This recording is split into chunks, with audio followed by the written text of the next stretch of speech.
존 후이의 책 센틀랜드의 신앙 영웅들을 통해 스코틀랜드 언약도들의 생애와 신앙적 투쟁을 살펴보기 위해 오신 여러분을 환영합니다. 오늘은 제임스 스튜어트 Earl of Moray에 대해 알아보도록 하겠습니다. 네, 제임스 스튜어트, 모레이 백작이죠? 스코틀랜드 왕 제임스 5세의 사생아로 태어나서 처음엔 교회의 지도자가 될 운명처럼 보였지만요. 역사의 경랑 속에서 종교개혁의 아주 중심적인 인물이자 강력한 섭정으로 떠오른 인물입니다. 맞습니다. 그의 삶은 특히 이복누이인 메리 여왕과의 그 복잡하게 얽힌 관계 속에서 빛과 그림자를 동시에 보여주는 것 같아요. 그렇죠.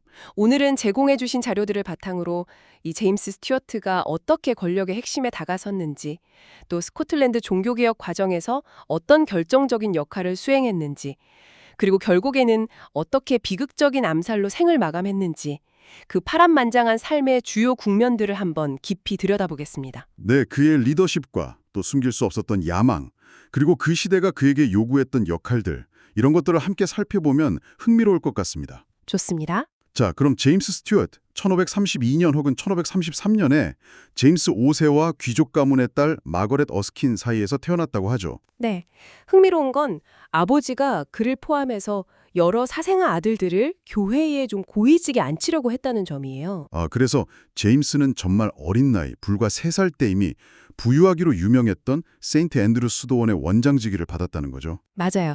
당시 왕에게는 이제 아들이 성년이 될 때까지 그 직위에서 나오는 막대한 수입을 확보하려는 그런 실리적인 목적이 있었던 겁니다. 그렇군요. 하지만 정작 제임스 본인은 성직자에게는 전혀 마음이 없었던 것 같아요. 그렇죠. 스튜어트 왕과의 재능을 물려받아서 어려서부터 총명함과 능력을 보였지만 그의 관심은 확실히 종교적인 영역보다는 군사적인 활동이나 어떤 세속적인 권력 쪽에 더 기울어져 있었습니다. 16살 때 벌써 군사적인 재능을 보였다고요? 네, 1548년인데 파이프 해안에 상륙한 영국군을 상대로 소규모 병력을 이끌고 매복 작전을 성공시켜서 첫 군사적 재능을 드러냅니다. 기습으로 영국군에게 꽤 뼈아픈 타격을 주고 혼비백산에서 배로 도망치게 만들었죠. 그의 용기와 타고난 전술적 감각을 보여주는 그런 초기 일화입니다. 대단하네요. 이후에 어린 메리 여왕을 따라서 프랑스 궁정에 머물기도 했고 한때는 영국 정부의 첩자 노릇을 했다는 의심까지 받았다고 하는데요. 네, 그런 의혹이 있었죠. 하지만 당시 그의 나이나 실제 역량력을 생각해보면 그럴 가능성은 좀 낮아 보입니다. 오히려 수도원 원장 직위는 그냥 편리한 수입원으로 여기면서 부유한 북한 가문의 상속녀와 결혼을 추진하는 등 철저히 세속적인 행보를 보였어요. 맞습니다. 실제 수도원 운영은 부원장에게 맡겨두고 자신은 성직자 회의에도 거의 나타나지 않았다고 하니까요. 그의 관심사가 어디 있었는지 짐작할 수 있죠. 여기서 주목할 점은 그가 세인트 앤드루스 외에도 피트누임 같은 여러 수도원의 직위를 동시에 보유했고 심지어 1544년에는 교황 바오로 3세에게 충성맹세까지 했다는 사실이죠. 네, 사생아임에도 불구하고 무려 3개의 성직록을 보유하도록 교황의 특별 허가까지 받았습니다.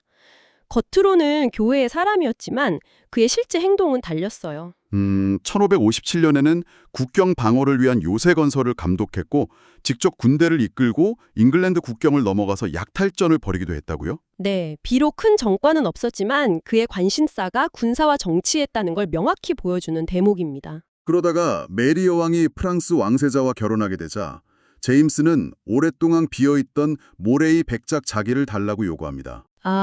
그 모레이 백작자리가 당시 스코틀랜드 북부의 광활한 영지와 강력한 군사동원력을 의미했기 때문에 거의 왕족담과는 권력의 상징과도 같았거든요. 그런데 어머니이자 당시 섭정이었던 태후 마리드 기즈는 이 요구를 거절하죠. 네, 대신 프랑스나 스코틀랜드의 주교 자리를 제안했지만 제임스는 단칼에 거절했습니다. 이 사건이 그가 섭정 정부에 등을 돌리는 계기가 되었다. 이런 해석도 있지만 명확한 증거는 부족하다는 거죠. 그렇죠. 이 시점부터 그의 정치적 행보가 본격화됩니다. 프랑스에서 열린 메리 여왕의 결혼식에 스코틀랜드 대표단 일원으로 참석해서 왕위 계승 문제를 논의하는데 여기서 아주 중요한 역할을 해요. 어떤 역할이었나요? 프랑스 측이 결혼 지참금뿐 아니라 스코틀랜드 왕위 계승권까지 은밀히 요구하자 그는 다른 대표단들과 함께 격렬하게 반대하며 이걸 막아냅니다. 그런데 그 과정에서 귀국하던 대표단 중에 4명이나 갑자기 사망하는 미스터리한 사건이 벌어졌다고요? 네, 맞습니다. 당시 독살설이 파다했는데 제임스 본인도 독살 시도를 당했지만 워낙 강인한 체력 덕분에 살아남았다는 기록이 있어요. 린제이 오버 피스코티 같은 연대기 작가는 그를 거꾸로 매달아서 독을 토하게 했다고 아주 극적으로 묘사하기도 했습니다. 와, 정말 목숨을 건 외교전이었네요. 그렇죠. 그 사건 이후 스코틀랜드로 돌아오니 종교개혁의 열기는 더욱 뜨거워지고 있었습니다. 처음에는 제임스도 태후 편에 서서 개혁파와의 중재를 시도했죠. 아가일 백작 등과 함께 퍼스로 가서 개혁파 지도자들을 만나 타협점을 찾으려 했고요. 네, 하지만 태후 마리드 귀지가 퍼스에서 맺은 약속, 특히 프랑스 용병을 주둔시키지 않겠다는 약속 등을 깨뜨리자 그는 결정적인 선택을 합니다. 마침내 회중, 컨그레게이션이라고 불리는 개혁파 귀족연합에 합류한 거죠. 이건 개혁파에게는 정말 엄청난 힘을 실어주는 일이었겠네요. 그럼요. 그는 아가일 백작과 함께 제2언약에 서명하면서 개혁에 대한 자신의 의지를 공표합니다. 그런데 이때 중교개혁 지도자인 존 녹스는 제임스와 아가일 백작이 여전히 태후와 개혁파 사이에서 양다리를 걸치고 있다고 보고 상당히 비판적이었다면서요? 네, 맞아요. 개혁을 지지한다고 말만 하고 행동으로 옮기지 않는 것은 신앙심이 부족한 증거라고 질책했죠. 흥미롭게도 제임스와 아가일은 태후에게 중재를 약속했기에 명예상 약속을 지켜야 하지만 태후가 먼저 약속을 깬다면 반드시 개혁파와 함께하겠다고 답했고 실제로 태후가 약속을 어기자 그 약속대로 행동했다는 거죠. 그렇습니다. 이건 그의 행동이 단순히 신앙심뿐 아니라 어떤 정치적 명분과 계산까지 고려한 결과라는 걸 보여줍니다. 자, 1560년 섭정태후 마리드 귀지가 사망하고 설상가상으로 프랑스에서는 메리 여왕의 남편인 프랑스 국왕 프랑스와 2세마저 요절하면서 상황은 완전히 뒤바뀌죠. 네, 이제 개혁파가 주도권을 잡은 스코틀랜드 의회는 제임스를 프랑스로 보내서 메리 여왕의 귀국을 설득하는 임무를 맡깁니다. 이때 의회는 여왕이 돌아오더라도 카톨릭 미사는 절대 용납할 수 없다고 못 박았지만 제임스는 좀 다른 태도로 보였다고요. 그렇죠. 여왕께서 개인적으로 자신의 방에서 미사를 드리는 것까지 누가 감히 맡겠습니까? 라면서 상당히 현실적인 태도를 보였다고 해요. 당연히 존 녹스는 이런 타협적인 자세를 매우 못마땅하게 여겼겠네요. 네, 훗날 자신의 역사책에 아주 비판적인 기록을 남기게 됩니다. 반대로 가톨릭 진영에서도 움직임이 있었군요. 그렇습니다. 훗날 로스 주교가 되는 존 레슬리가 급히 프랑스로 가서 메리 여왕에게 제임스를 경계해야 한다고 강력히 조언합니다. 레슬리는 제임스가 속으로는 왕위를 노리고 있으며 그의 궁극적인 목표는 스코틀랜드에서 가톨릭 신앙을 완전히 뿌리 뽑는 것이라고 주장했어요. 심지어 프랑스에 제임스를 붙잡아 두어야 한다고 건의하기까지 했다고요. 네, 하지만 메리 여왕은 결국 이복 오빠인 제임스를 더 신뢰하고 그의 조언에 따라서 스코틀랜드로 돌아오기로 결정합니다. 아마 이때 제임스는 다시 한번 모레이 백작자기를 약속받았을 가능성이 높겠군요. 네, 그렇게 추정됩니다. 그런데 귀국글에 제임스가 영국에 들러서 엘리자베스 1세를 만난 것 때문에 또 다른 논란이 생겼다고요. 아, 그가 엘리자베스에게 메리 여왕의 귀국을 방해하라고 조언했다. 이런 비난이 제기되는 거죠. 하지만 자료를 살펴보면 이 주장은 설득력이 좀 약해 보입니다. 오히려 메리 여왕의 안전한 귀국이야말로 제임스 자신의 권력 기반을 다지는 데 필수적이었기 때문이죠. 맞습니다. 만약 메리가 영국의 억류라도 된다면 스코틀랜드는 다시 극심한 혼란에 빠질 것이고 그러면 해밀턴 가문 같은 강력한 라이벌 귀족들이 득세해서 제임스의 입지는 완전히 사라질 수 있었으니까요. 그의 야망을 고려하더라도 메리의 귀국은 그에게 반드시 필요한 시나리오였던 셈이네요. 정확한 분석입니다. 제임스가 왕위를 노렸다는 주장 자체도 메리 여왕이 살아있는 한 설령 그녀가 영국에 갇힌다 해도 제임스가 합법적으로 왕위에 오를 방법은 사실상 없었습니다. 엘리자베스 여왕이 단순히 과거 조약을 비준하지 않았다는 이유만으로 메리를 처형할 명분도 없었고요. 따라서 제임스가 메리의 귀국을 방해했다는 주장은 당시의 정치적 격학관계를 고려할 때 근거가 희박하다는 거군요. 네, 오히려 그는 메리의 귀국을 통해서 자신이 실권을 장악할 기회를 엿보고 있었을 가능성이 크다고 봅니다. 자, 드디어 메리 여왕이 스코틀랜드로 돌아왔습니다. 귀국 후 제임스는 곧바로 국경지역 최고 사법관이라는 중책을 맡아서 혼란스러웠던 국경지대를 성공적으로 평정합니다. 네, 직접 군대를 이끌고 제더버러와 덤프리스트 증지에서 재판을 열어서 무법자들의 요새를 파괴하고 악명 높은 범죄자 20명 이상을 처형했다고 하죠. 10명이 넘는 범죄자들을 수도 에든버러로 압송하는 등 강력한 법 집행으로 단숨에 명성을 얻습니다. 정말 추진력이 대단했네요. 네, 그의 영향력이 급속도로 커지자 잠잠했던 카톨릭 세력이 다시 고개를 들여 했지만 존 녹스를 필두로 한 개혁파의 견제 또한 만만치 않은 상황이었습니다. 이런 상황 속에서 메리 여왕은 제임스의 공로를 인정해서 그를 마르백작, 어러브 마을로 임명하죠. 그리고 얼마 지나지 않아 그는 스코틀랜드 최고 명문가 중 하나인 마샬 백작의 딸 아그네스 키스와 결혼하는데요.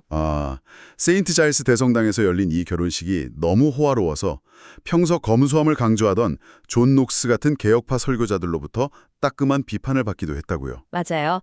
녹스는 심지어 만약 당신의 신앙이 앞으로 약해진다면 사람들이 당신 아내가 당신의 본성을 바꿔놓았다고 말할 것이라고 공개적으로 경고했을 정도입니다. 허허, 강한 경고였네요. 하지만 마르백작 자귀는 곧 그의 외가 쪽 친척인 어스킨 가문에게 돌아갔고 대신 메리 여왕은 마침내 제임스가 오랫동안 갈망했던 바로 그 모레이 백작, 어러브 모레이 자귀를 수요합니다. 네, 이로써 그는 명실상부 스코틀랜드에서 가장 강력한 귀족 중 한 명으로 우뚝 서게 됩니다. 이 영지는 과거 제임스 4세에 사생하였던 마지막 모레이 백작이 1554년에 사망한 이후 왕실에 귀속되어 있었죠. 그의 급부상은 필연적으로 강력한 적들을 만들어냈겠군요. 그렇죠. 특히 스코틀랜드 북부의 실력자이자 카톨릭 신앙의 수호자였던 헌틀리 백작과의 갈등이 폭발 직전에 이릅니다. 헌틀리는 과거 마르와 모레이 영지의 관리자였는데 모레이가 자신의 가문을 파멸시키려 한다고 굳게 믿고 결국 반란을 일으킵니다. 하지만 1562년 코리치 전투에서 모레이가 승리하죠? 네, 군사적으로 훨씬 우세했던 헌틀리의 군대를 상대로 모레이는 놀라운 전술적 승리를 거둡니다. 헌틀리는 이 전투에서 패배하고 전사하죠. 이 전투에서 모레이는 소수의 충성스러운 병력만으로 대군을 격파하면서 자신의 군사적 역량을 다시 한번 입증했습니다. 이 승리로 모레이의 권력은 더욱 확고해졌고 스코틀랜드는 잠시나마 평화와 안정을 누리게 되는군요. 네, 하지만 그 평화는 그리 오래가지 못했습니다. 1565년 메리 여왕이 자신의 사촌인 단리경과 결혼하려고 하자 모레이는 이를 격렬하게 반대합니다. 달리가 카톨릭 신자였고 또 그의 부상으로 자신의 영향력이 줄어들 것을 우려했기 때문이죠. 결국 그는 잠시 정치 일선에서 물러나 국경 지역에 머뭅니다. 이후 여왕의 총신이었던 리치오 암살 사건이 벌어진 후에야 복귀해서 여왕의 신임을 일부 회복하고 추방되었던 다른 귀족들의 복귀를 돕습니다. 그리고 1566년에는 메리 여왕이 아들 제임스 6세를 낳으면서 그의 정치적 입지가 다시 강화되는 듯 보였습니다. 그러나 스코틀랜드 전국은 정말 한치 앞을 내다볼 수 없는 경랑 속으로 빠져드는 것 같아요. 맞습니다. 1567년 초 여왕의 남편 달리가 의문의 폭발 사건으로 살해당하고 얼마 지나지 않아 메리 여왕이 달리 살해의 유력한 용의자였던 보스웰 백작과 결혼하는 충격적인 사건이 연이어 터집니다. 이 일련의 사태에 크게 실망한 모레이는 여왕의 허락을 받아서 스코틀랜드를 떠나 프랑스로 향하죠. 공교롭게도 그가 떠난 직후 귀족들이 반란을 일으켜서 메리 여왕은 로크리븐 성에 감금되고 보스웰은 국외로 도주하게 됩니다. 상황이 이렇게 되자 모레이는 다시 스코틀랜드로 돌아옵니다. 그리고 1567년 8월 22일 갓난아기인 제임스 6세가 왕위에 오르고 모레이는 마침내 공식적으로 스코틀랜드의 섭정 리젠트로 임명됩니다. 권력의 정점에 선 것이죠. 네, 그는 강력한 리더십을 발휘해서 혼란에 빠진 나라를 수습하기 시작합니다. 법질서를 회복하고 에든버러 성을 비롯한 주요 거점들을 장악하죠. 그해 12월에 열린 의회는 그의 섭정 지위를 공식 승인하고 메리 여왕의 폐위를 확정했으며 1560년에 통과되었던 종교개혁 관련 법안들을 다시 확인해서 개신교를 스코틀랜드의 국교로 확고히 공표합니다. 또한 달리 살해에 연루된 자들을 추적하여 처형하는 등 아주 단호한 모습을 보입니다. 하지만 그의 통치는 엄격했고 때로는 상당히 냉정했다는 평가도 있죠. 네, 이는 또 다른 반발을 불러일으켰습니다. 특히 왕위 계승 서열상 유력한 위치에 있던 해밀턴 가문은 자신들의 지위가 위협받는다고 느끼고 모레이에게 깊은 적대감을 품게 됩니다. 그러던 중 1568년 5월 2일 메리 여왕이 로크리븐 성을 극적으로 탈출해서 해밀턴 가문을 중심으로 지지자들을 규합하자 스코틀랜드는 다시 한번 내전의 소용돌이에 휩싸를 위기에 처합니다. 정말 한시도 조용할 날이 없었네요. 그렇죠. 모레이는 급히 글래스고에서 군대를 모아 랭사이드 전투 1568년 5월 13일에 임합니다. 병력 수에서는 여왕 측 6,000명에 비해 절반인 3,000명 정도로 열세였지만 그는 지형을 유리하게 선점하고 컥홀디 오브 그레인지 같은 뛰어난 지휘관들과 함께 여왕군을 완벽하게 격파합니다. 정말 대단한 군사적 역량입니다. 이 결정적인 패배로 메리 여왕은 희망을 잃고 결국 국경을 넘어 잉글랜드로 망명하게 되죠. 랭사이드 전투의 승리로 모레이는 스코틀랜드 내에서의 권력을 완전히 장악하게 됩니다. 이후에도 헌틀리, 아가일, 그리고 해밀턴 가문의 수장인 차텔로 공작 등 반대파 귀족들을 압박하고 제압하며 자신의 통치 기반을 더욱 공고히 다져나갑니다. 하지만 그의 이런 강경책, 특히 해밀턴 가문에 대한 지속적인 압박과 재산 몰수 등은 그들의 원한을 더욱 깊게 만들었겠군요. 그렇습니다. 비록 랭사이드 전투 후 포로로 잡힌 해밀턴 가문의 주요 인사들을 처형하지는 않았지만 샤텔로 공작과 해리스경 같은 지도자들을 투옥시키는 등 강하게 나갔던 것이죠. 그리고 바로 그 깊어진 원한이 결국 비극을 불러옵니다. 네, 랭사이드 전투에 참여했다가 패배하고 재산을 몰수당한 해밀턴 가문의 일원 중 제임스 해밀턴 오브 보스웰호라는 인물이 있었습니다. 그의 아내는 남편이 도망친 사이 자신의 상속 영지였던 우드하우슬리에서 섭정체근에게 아주 비참하게 쫓겨나는 수모를 당했고 그 충격으로 정신 이상 증세를 보였다고 합니다. 정말 안타까운 이야기네요. 보스웰호는 이 모든 불행의 근본 원인이 섭정 모레이에게 있다고 믿고 복수를 결심하게 되는군요. 네, 보스웰호는 섭정의 측근인 존 벨렌던 경이 자신의 아내 영지를 부당하게 차지하고 심지어 혹독한 겨울밤에 알몸으로 내쫓는 비인간적인 행위를 저질렀음에도 불구하고 섭정 모레일과 이를 알면서도 묵인하거나 심지어 방조했다고 생각했습니다. 개인적인 비극과 가문의 몰락이 겹치면서 그의 분노는 극에 달했고 그는 아주 치밀하게 섭정 암살 계획을 세우기 시작합니다. 섭정이 스털링에서 에든버러로 가는 길에 반드시 릴리스고 마을을 통과한다는 정보를 입수하고 그곳을 범행 장소로 결정했다고요? 맞습니다. 1570년 1월 23일 섭정 모레이 백작은 예정대로 릴리스고 시가지를 지나고 있었습니다. 사실 그는 암살 위협에 대한 경고를 여러 차례 받았다고 해요. 네, 그래서 원래는 시가지를 우회해서 가려고 했지만 예상치 못하게 많은 군중이 몰려 길을 막는 바람에 결국 암살자가 숨어 기다리고 있는 집 앞을 지나게 됩니다. 보스웰호는 자신의 삼촌인 해밀턴 대주교 소유의 집 발코니 창문 틈으로 미리 준비해둔 총을 발사했고 총알은 말을 타고 지나가던 섭정의 하복부를 정확히 관통했습니다. 총알은 섭정의 몸을 관통한 뒤 옆에서 말을 타고 가던 조지 더글러스가 탄 말까지 쓰러뜨릴 정도로 강력했습니다. 보스웰호는 총을 쏘자마자 미리 준비해둔 빠른 말을 타고 현장에서 즉시 도주했고 결국 프랑스로 망명하는 데 성공합니다. 섭정 모레이는 급히 인근 숙소로 옮겨졌지만 결국 그날 밤 자정을 넘기지 못하고 숨을 거두는군요. 네, 죽음을 앞두고 그는 과거에 자신을 암살하려 했던 자를 용서해 주었던 자신의 관대함을 후회하지 않는다고 말했다는 기록이 남아 있습니다. 그의 나이 불과 38이었습니다. 스코틀랜드 최초의 총기 암살 사건으로 기록된 모레이 백작의 죽음은 나라 전체에 엄청난 충격을 던졌습니다. 많은 백성들이 그를 나라의 아버지처럼 여기며 진심으로 애도했고 심지어 잉글랜드의 엘리자베스 1세 여왕조차 그의 죽음을 안타까워하며 그의 미망인에게 위로의 편지를 보냈다고 합니다. 특히 그를 따르던 개혁파 세력은 위대한 지도자를 잃었다며 비통해했고 그의 장례는 에든버러 세인트 자일스 대성당에서 국장으로 엄수되었습니다. 그의 삶에 대한 역사적 평가는 상당히 엇갈리는 것 같습니다. 네, 조지 부캐넌이나 존 스포티스우드 같은 동시대 역사가들이나 후대의 개혁파 역사가들은 그의 용기, 지혜, 경건함, 그리고 공정한 통치를 높이 평가하며 그에게 선한 섭정, The Good Regent라는 영예로운 칭호를 부여했습니다. 그의 집은 마치 기도와 성경 공부가 끊이지 않는 작은 교회, 나 성스러운 전당 같았다고 묘사될 정도입니다. 그가 스코틀랜드 종교개혁을 성공적으로 이끌고 혼란기에 국가의 기틀을 다지는 데 크게 기여한 위대한 지도자였다는 점은 부정하기 어렵습니다. 하지만 다른 한편으로는 그의 숨길 수 없었던 정치적 야망, 정적들에게 보여준 냉혹함과 가혹함, 그리고 결국 자신의 비극적인 죽음을 불러온 해밀턴 가문에 대한 강경 일변도의 정책 등은 분명 비판의 여지가 있습니다. 심지어 잉글랜드에 감금되어 있던 메리 여왕조차 그의 죽음 소식을 듣고 슬퍼하면서도 그가 신과 국가 그리고 자신에게 저지른 죄를 회개할 기회 없이 갑작스럽게 죽음을 맞이한 것을 안타까워했다는 기록도 있다고요. 그렇습니다. 결국 모레이 백작 제임스 스튜어트는 16세기 스코틀랜드라는 격동의 시대가 낳은 매우 복합적인 인물이라고 할 수 있습니다.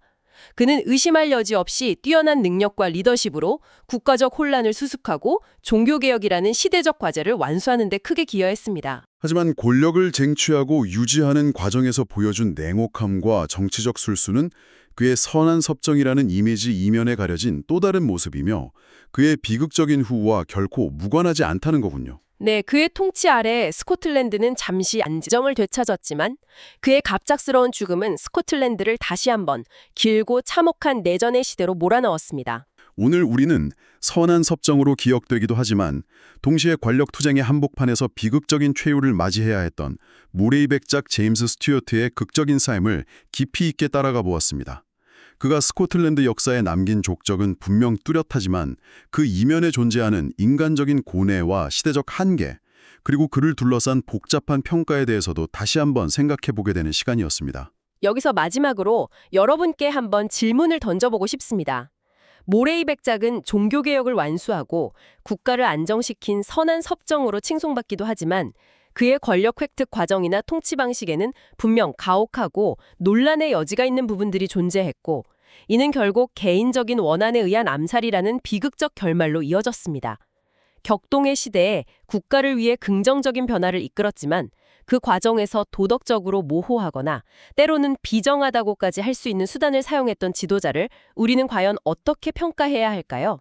선한 섭정이라는 칭송과 한 개인에게 깊은 증오를 불러일으켜 암살까지 당하게 만든 그의 행동은 과연 양립할 수 있는 것일까요? 이 질문에 대한 여러분 각자의 생각을 한번 정리해 보시면서 오늘 이야기를 마무리하면 좋겠습니다. 다음 시간에도 흥미로운 인물과 사건에 대한 더 깊이 있는 탐구로 여러분을 찾아뵙겠습니다. 오늘 함께해 주셔서 감사합니다.